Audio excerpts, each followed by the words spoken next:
নমস্কার বন্ধুরা, মৌসুমি kitchen and ব্লগে আপনাদের সবাইকে স্বাগত। আজ আমি ভেন্ডির একটি নিরামিষ চটপটা রেসিপি আপনাদের সাথে শেয়ার করব।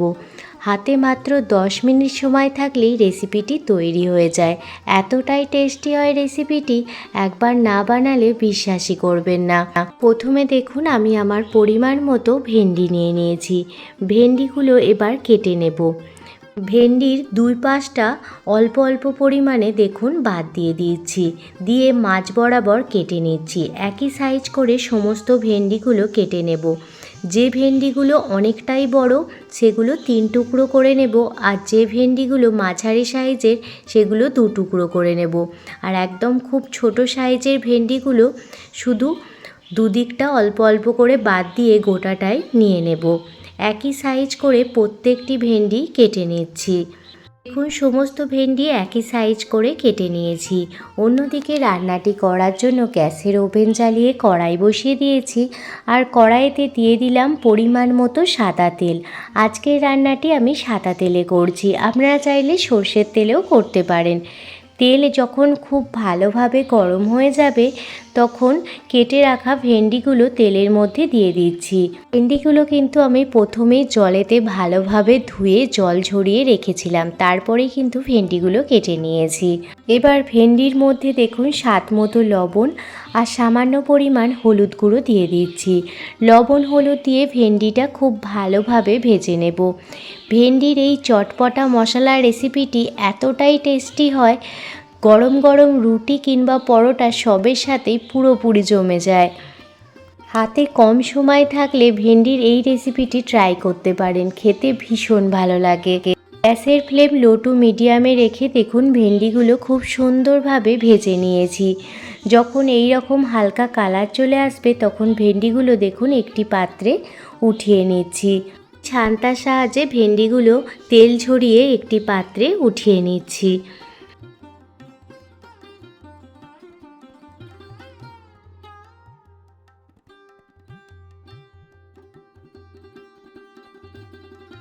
সমস্ত ভেন্ডি একটি পাত্রে দেখুন উঠিয়ে নিয়েছি। এবার ওই অবশিষ্ট তেলের মধ্যে প্রথমে ফোড়নে দিয়ে দিচ্ছি 1 চামচ পরিমাণ কালো সর্ষে। কালো সর্ষের ঘ্রাণটা খুব সুন্দর আসে। সাথে দিয়ে দিচ্ছি 1 চামচ পরিমাণ গোটা জিরে, আর দিয়ে দিচ্ছি 1/2 চামচ পরিমাণ গোটা ধনে। জিরে ধনে সর্ষে ভালোভাবে ভাজা হয়ে গেলে এর মধ্যে এবার দিয়ে দিচ্ছি কিছু কারি পাতা। এই কারি পাতা দেওয়ার ফলে ভেন্ডির রেসিপিটি খেতে খুবই টেস্টি হয়। কারি পাতাটা খুব ভালোভাবে ভেজে নিতে হবে। খুব বেশি তেলের প্রয়োজন হয় না এই রেসিপিটিতে, কিন্তু খেতে ভীষণ ভালো লাগে। কারি পাতা খুব ভালোভাবে ভাজা হয়ে গেলে এখানে 3টে মিডিয়াম সাইজের আলু এই রকম দেখুন লম্বা লম্বা করে কেটে নিয়েছি, দিয়ে জলেতে ভালোভাবে ধুয়ে নিয়েছি। এই লম্বা লম্বা করে কেটে রাখা আলুগুলো এবার দিয়ে দিলাম। সমস্ত মশলার সাথে আলুগুলো গ্যাসের ফ্লেম লো টু মিডিয়ামে রেখে ভালোভাবে ভেজে নেব। এইভাবে মশলার সাথে আলুগুলো ভাজলে আলুগুলোর টেস্ট ভীষণ ভালো আসে। আলুগুলো মশলার সাথে মিশিয়ে নেওয়ার পর এর মধ্যে স্বাদ মতো লবণ দিয়ে দিচ্ছি, আর সামান্য পরিমাণ হলুদ দিয়ে দিচ্ছি, যাতে আলুর ভিতর লবণ হলুদটা খুব ভালোভাবে ঢুকে যায়। লবণ হলুদ মশলার সাথে আলুটা 3 থেকে 4 মিনিট খুব ভালোভাবে ভেজে নেব।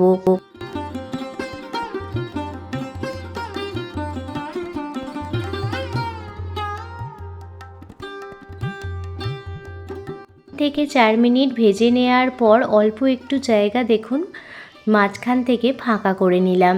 এবার এর মধ্যে দিয়ে দিচ্ছি 1 চামচ পরিমাণ আদা কাঁচা লঙ্কা বাটা। এই আদা কাঁচা লঙ্কা বাটা দিলে এই ভেন্ডি রেসিপিটি খেতে ভীষণ টেস্টি হয়। সাথে 4 থেকে 5টা কাঁচা লঙ্কা এইভাবে টুকরো টুকরো করে দিয়ে দিয়েছি।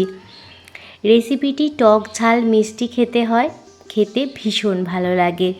কাঁচা লঙ্কাটা কিছুক্ষণ ভেজে নেওয়ার পর আলুর সাথে দেখুন মিশিয়ে নিচ্ছি। আদা কাঁচা লঙ্কা আলুর সাথে মিশিয়ে নেওয়া হয়ে গেলে এবার ভেজে রাখা ভেন্ডিগুলো এর মধ্যে দিয়ে দিলাম। আর আর ভেন্ডি বা ঢ্যাঁড়সগুলো মশলার সাথে খুব ভালোভাবে মিশিয়ে নেব।